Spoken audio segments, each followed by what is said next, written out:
Хатимул Асам деген алым өткен. Бұл Шақиқул Балхи деген адамдан, асхабтарынан болған, шәкірттерінен болған. Құдайым екеуіне тең Алла райым қылсын. Bir күні ұстазы шәкіртінен сұрайды. Шақиқ шәкірті Хатимден сұрап атады. Маға 30 жыл қошылып жүрдің. Не таптың деді. Шәкірт айтты, 30 жыл қоша жүріп, мен бір 8 пайда таптым. Илім чоғылтып, ошол илімден ішінен 8 пайда таптым. Ошол 8 пайда маға жетет деп ойлаймын.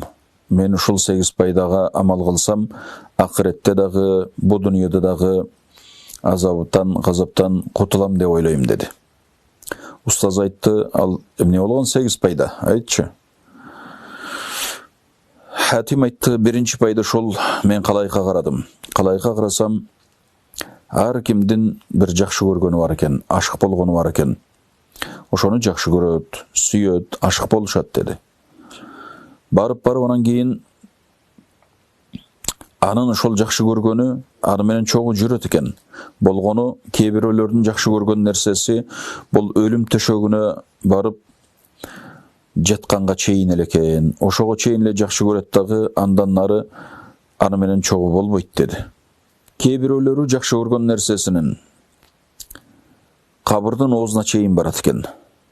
Кабырдын оозуна чейин барат дагы, аны көмгөндөн кайра кайтып келе берет деди. Жалгыз өзүн таштап.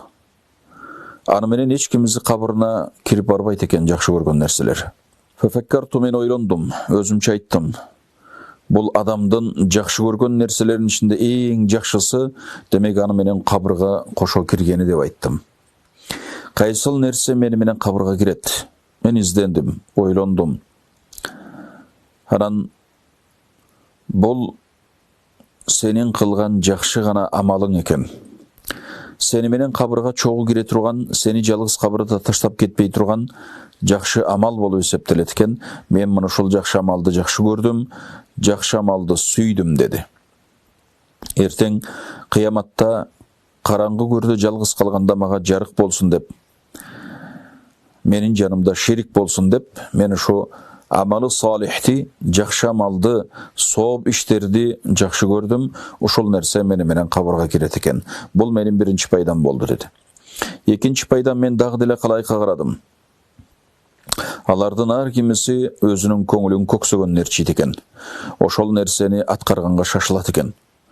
Мен Алла Тааланын мына аяты жөнүндө ойлондум. Астагфирулла. Ва амма ман хафа мақама раббихи ونهى النفس عن الهوى فإن الجنة هي المأوى.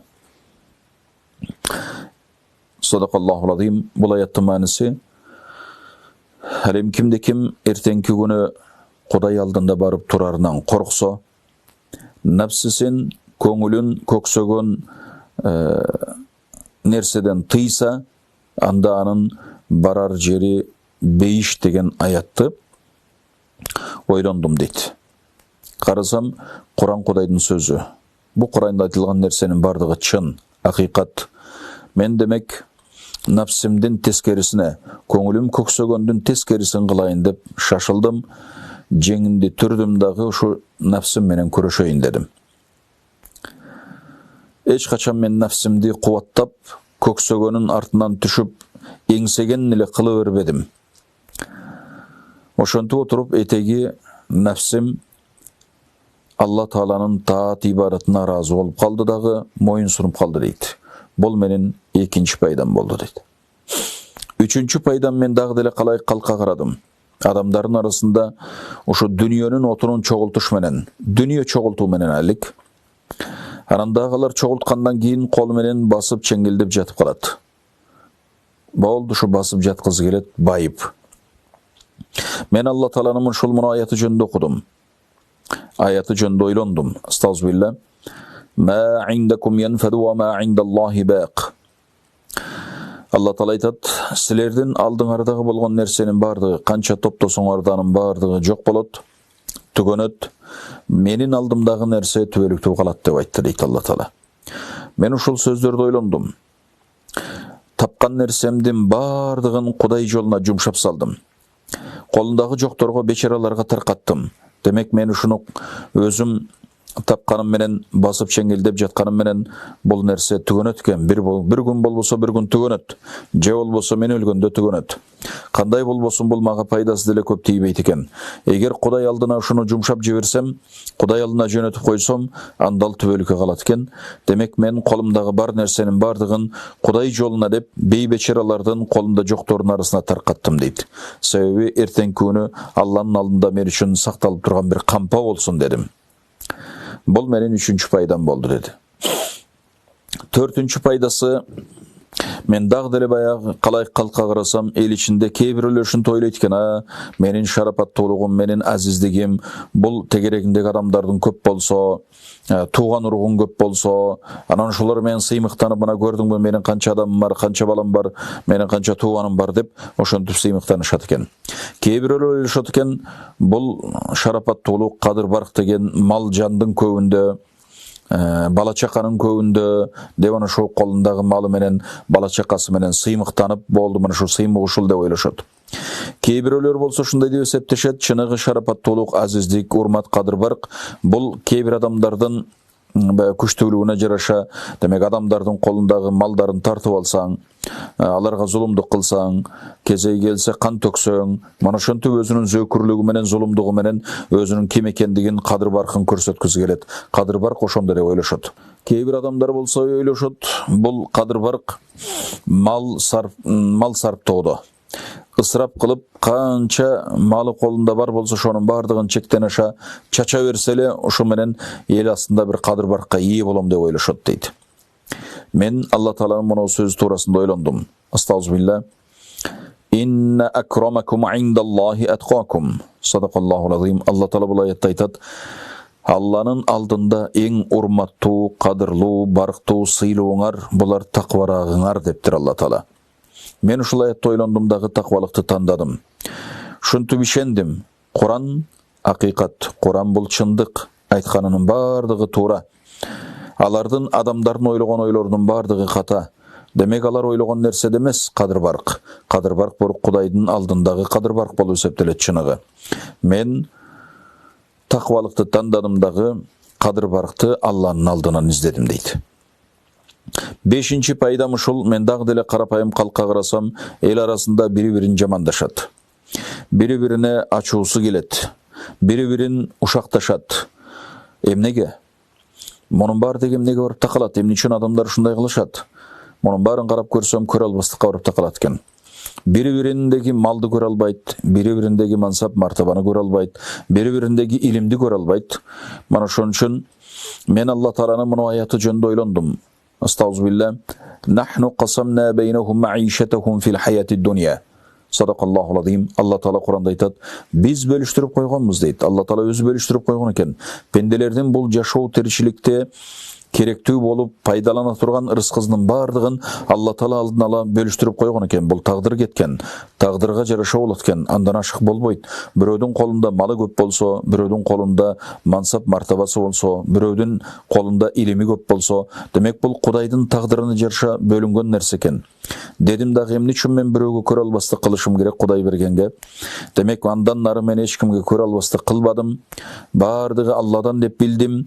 Эзелтен Алла Таала мунун баарын бөлүштүрүп койгон экен деп эч кимге көрө албастык кылбадым, ичи тарлык кылбадым. Алланын мага берген ушу кысматына аз болсун, көп болсун, Кудайдын берген рызкысына ыраазы болдум дейт. Алтынчы пайдасы, мен дагы деле адамдарга карадым. Адамдар бири-бирин душман тутушат. Ал душман тутканда дагы болбогон бир себеп үчүн, болбогон бир кайда бир арзыбаган максат үчүн адамдар бири-бирин душман тутушат. Мен ойлондум. Алла Тааланын мына аяты туурасында. Астагфирулла. Инна шайтана лакум адувун фаттахидуху адува. Садакаллахул азим. Бул албетте шайтан силер үчүн душман. Чыныгы душман шайтан. Мана шу шайтанды душман туткула деген аятты окудум дагы мен билдим. Шайтандан башканы душман тутуу демек туура эмес экен. Шайтандан башканы душман тутуунун зарылдыгы жок экен. Чыныгы душман адамга душман бул шайтан болот экен. Жетинчи пайдам болсо ушул дейт. Мен дагы эле калайык калка карадым.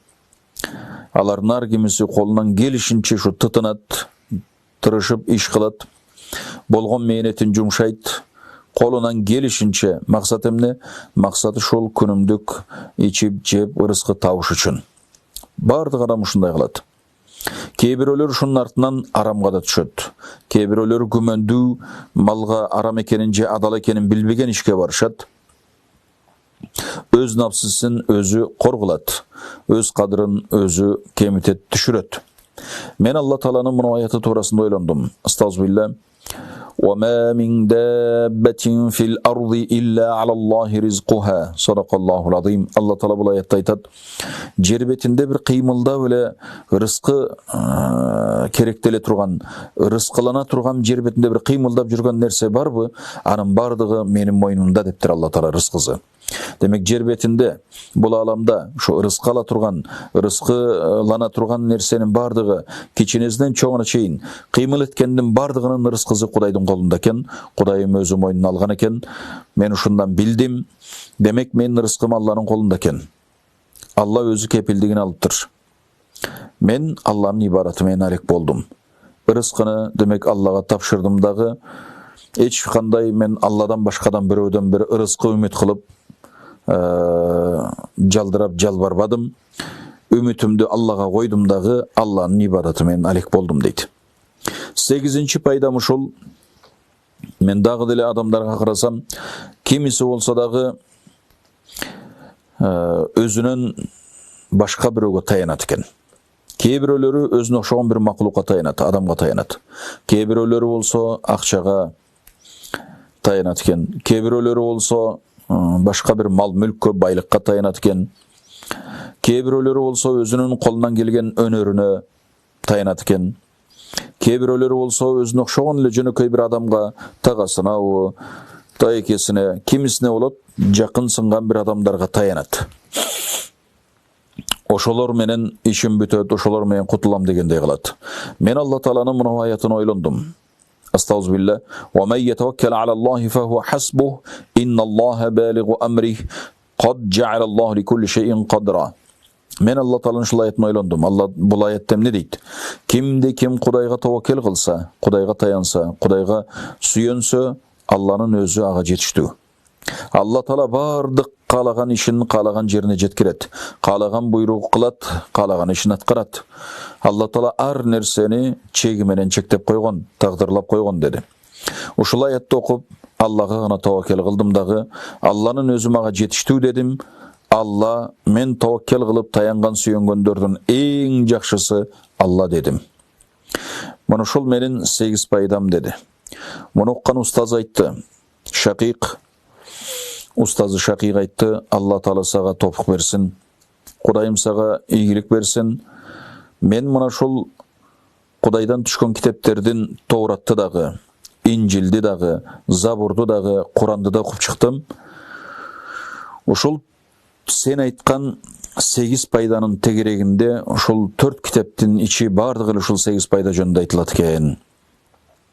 Деп анан бул киши шакиртине ушундай 8 пайда 30 жыл илим алып 8 пайдан алганына ыраазы болуп, 8 пайда ушунчалык зарыл экендигин билип, ушул сөздү айтты. Демек, Кудайдан түшкөн 4 китептин ичинде баарысында ушул 8 пайданын тегерегинде сөз болот деди. Эгерде кимде ким ушул 8 пайдага амал кыла турган болсо, анда бул куд эле ушул 4 Алладан түшкөн 4 китептин ичиндеги нерсенин баарына амал кылгандай болот деди. آخر دعوانا أن الحمد لله رب العالمين.